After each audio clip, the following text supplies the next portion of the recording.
जय श्री श्याम दोस्तों, जैसा कि आपने थंबनेल देखा है, आज की वीडियो बहुत ही ज़्यादा इंपॉर्टेंट है आपके लिए, क्योंकि अगर आपने म्यूचुअल फंड में इन्वेस्टमेंट कर रखा है तो क्योंकि दोस्तों म्यूचुअल फंड के अंदर इन्वेस्टमेंट होते हैं दो तरीके के। एक इन्वेस्टमेंट होता है डायरेक्ट प्लान, दूसरा होता है रेगुलर प्लान। तो दोनों के बारे में ही आज मैं आपको बताऊंगा कि अगर आप म्यूचुअल फंड के अंदर इन्वेस्टमेंट करते हो तो म्यूचुअल फंड के अंदर जो असेट्स मैनेजमेंट कंपनी है वो किस तरीके से आपको धोखा दे रही है, इसकी कंप्लीट जानकारी आज की वीडियो में आपको मिलेगी। तो दोस्तों वीडियो शुरू हो से पहले मैं विकास स्वागत करता हूं आपका ग्रो बिजनेस फाइनेंस हब में। दोस्तों आपने अभी तक चैनल को सब्सक्राइब नहीं करा हो तो चैनल को सब्सक्राइब कर लीजिए, क्योंकि म्यूचुअल फंड से रिलेटेड हर वीडियो आपको इस चैनल पे मिलती ही रहती है। तो चलिए शुरू करते हैं आज की हमारी वीडियो को। तो सिंपली दोस्तों यहाँ पे मैं आपको बता दूं, हमारी जो एमफी है,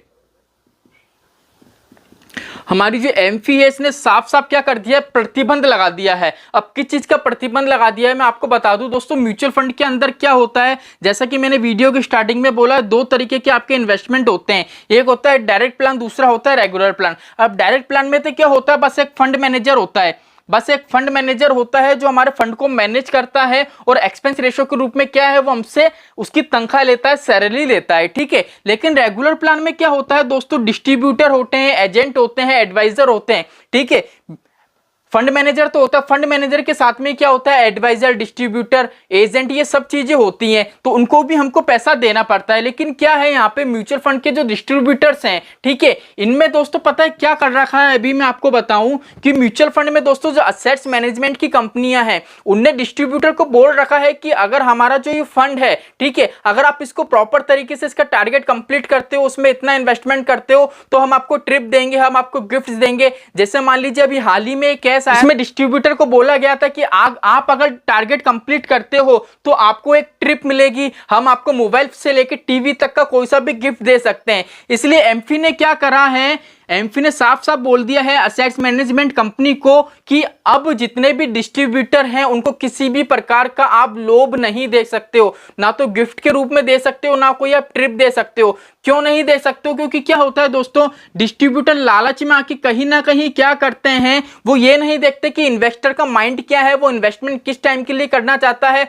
उसका माइंडसेट क्या है, उसका गोल क्या है, उसकी रिस्क लेने की कैपेबिलिटी क्या है। वो बस आपके पास आएंगे, वो अपने हिसाब से आपको कोई प्लान बता देंगे, वो प्लान भी वही बताएंगे जिसमें उनको ज्यादा बेनिफिट्स हो रहा हो, जिससे उनका गोल भी अचीव हो जाए, उनका जो टारगेट है वो कंप्लीट हो जाए। तो ऐसे बहुत से केसेस सामने आ रहे हैं। इस वजह से क्या हो रहा है, म्यूचुअल फंड में लोग बाग क्या कर रहे हैं, जल्दी जल्दी म्यूचुअल फंड से पैसा निकाल रहे हैं। क्यों निकाल रहे हैं, क्योंकि नॉर्मल सी बात है, उन्होंने खुद के दिमाग से इन्वेस्टमेंट नहीं करा। डिस्ट्रीब्यूटर आया, डिस्ट्रीब्यूटर ने देखा मेरा प्रॉफिट किसमें, उसने खुद के प्रॉफिट के हिसाब से इन्वेस्टमेंट करवा दिया, इन्वेस्टर का प्रॉफिट नहीं देखा। इसलिए क्या हुआ, इन्वेस्टर को नुकसान होता गया और उसने नुकसान खाके म्यूचुअल फंड के अंदर से पैसा निकाल लिया और म्यूचुअल फंड स्कैम हो गया, ठीक है। इसलिए क्या कर दिया, एमफी ने साफ साफ बोल दिया है भैया कि म्यूचुअल फंड में असेट्स मैनेजमेंट कंपनी को साफ साफ बोल दिया है कि आपके अंदर जितने भी डिस्ट्रीब्यूटर हैं, आप किसी भी प्रकार का उनको लोभ नहीं दे सकते हो, ठीक है। एमफी ने कंप्लीट बोल दिया है। एमफी ने यहां तक कि साफ साफ बोल दिया है, अगर कोई भी डिस्ट्रीब्यूटर की खबर आती है कि आपने उनको कोई ट्रिप दी है या कोई गिफ्ट दिया है,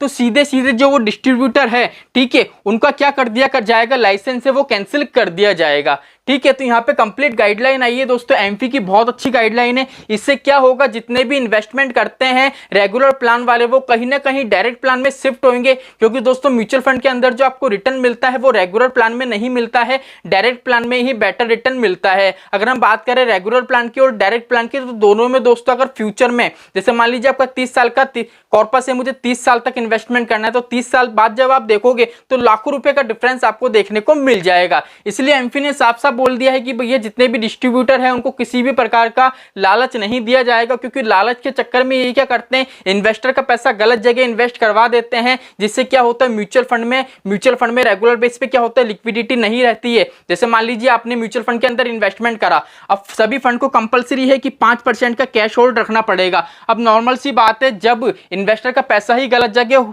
इन्वेस्ट होगा, अगर वो मान लीजिए रिडेम्पशन की रिक्वेस्ट डालेगा, तो 5% में से म्यूचुअल फंड हाउस किस किस को पैसा देगा, ठीक है। ये दिक्कत परेशानी आती है। इसलिए क्या होता है, सेबी रेगुलर बेस पे क्या कभी स्ट्रेस टेस्ट रिपोर्ट मांग रहा है, नॉर्मली बेसिस पे क्या रहता है, मार्केट क्रैश हो रहा है, कभी क्या हो रहा है, कुछ ना कुछ होता ही रहता है। इसलिए एमफी ने साफ साफ ये चीज बता दी है कि भैया अगर आप कोई भी कोई भी डिस्ट्रीब्यूटर को ऐसा किसी कोई लालच दिया जाता है तो नॉर्मल सी बात है, जो डिस्ट्रीब्यूटर का लाइसेंस है वो कैंसिल कर दिया जाएगा। आप फिर डिस्ट्रीब्यूटर को नहीं रख सकते हो आपके अंडर। तो दोस्तों आपको ये अपडेट कैसी लगी कमेंट करके जरूर बताइएगा। तो चलिए दोस्तों आज के लिए इतना ही, मिलते हैं हमारी नेक्स्ट वीडियो में। जय श्री श्याम दोस्तों, जय श्री राधे।